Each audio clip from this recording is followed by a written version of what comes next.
আজকের গল্পটি শুনে আপনি আপনার চোখ থেকে পানি ফেলতে বাধ্য হবেন। তো আশা করি গল্পটি শুনে আপনাদের অনেক ভালো লাগবে। তো পুরো গল্পটি শুনুন। আমার পাশের বাসার একটা মেয়ে, নাম মিম, আর আমার নাম ইমু। মিম আর আমি দুইজনেই খুব ভালো বন্ধু, বলতে পারেন একজন আরেকজনকে ছাড়া চলে না। হঠাৎ করে একদিন আমি মিমকে মজা করতে করতে বললাম, মিম, আই লাভ ইউ। ও বলে, শোন ইমন, আমি তোকে ভালোবাসতে পারবো না, তুই শুধু আমার বন্ধু। এই কথা বলেই চলে গেল, আটকাতে পারলাম না। এভাবেই দিন যেতে লাগলো, কিন্তু মিম তো আমাকে ভালোবাসে না। কি যে করি। বলতে বলতে মিমের ফোন। ওই ইমন, কি করছ? তোর কথাই ভাবছিলাম মিম। চুপ থাক, খাইছস? না, তুই খাইছস মিম? হ্যাঁ খাইছি। তুই এখনই খেয়ে নে, আর মাঠে তাড়াতাড়ি আয়। আচ্ছা, বলেই লাফাইতে লাগলাম। মিমের মনে হয়তো আমার জন্য ভালোবাসা জাগছে। তাড়াতাড়ি খেয়ে গেলাম, গিয়েই বললাম, কিরে মিম, হঠাৎ জরুরি তলব? সামনে আমাদের এক্সাম রে, খুব টেনশনে আছি। কোনো চিন্তা করিস না, ফেল করলে তোরে তো আমি বিয়া করবো, তারপর 2টা ক্রিকেট খেলার টিম বানাবো, তোর এক দল আমার এক দল। বলেই হাহা করে হাসি দিলাম। কিন্তু হাসি দেওয়ার পর যা ঘটলো তা আমি কেন আমার চোখও বিশ্বাস করতে পারলো না। এমনভাবে আমার গালে চড় মারলো যেন গাল দিয়ে ধোয়া বের হচ্ছে।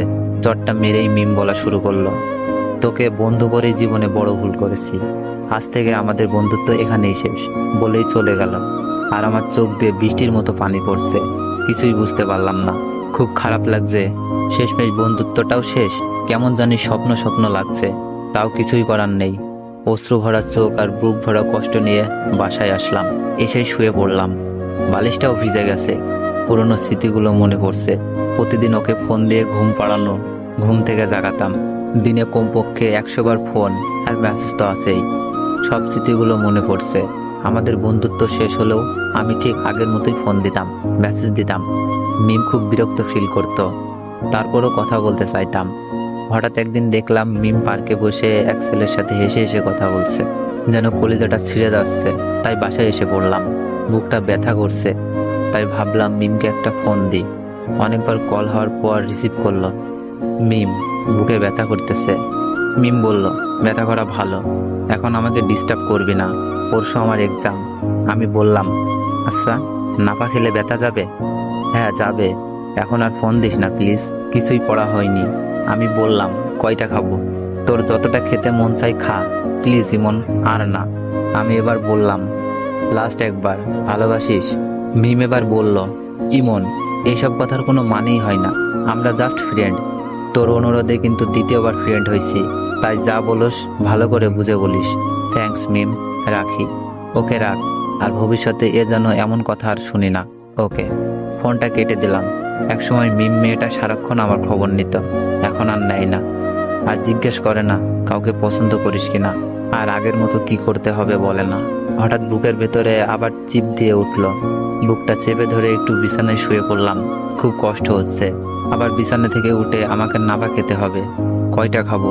মিম তো বলেই দিয়েছে যতটা ইচ্ছা খেতে পারে। সবগুলো ওষুধ মুখের ভেতরে পুরে ঘুমিয়ে পড়লাম। কাক ডাকা ভরে উঠে পড়ে মিম। মোবাইল চেক করে একটা দীর্ঘশ্বাস ছাড়ে। যাক, আজ আর কোনো মেসেজও নাই, মিস কলও নাই।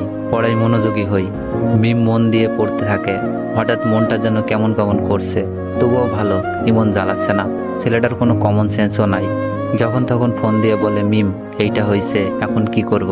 ওইটা হয়েছে, বোরিং। কয়েক ঘন্টা কেটে গেলেও মিমের মোবাইলে আলো জ্বলছে না। হঠাৎ মোবাইলে মেসেজ টোন বেজে উঠল। মিমের কাছে বোরিং হ্যাপি দুইটাই লাগলো।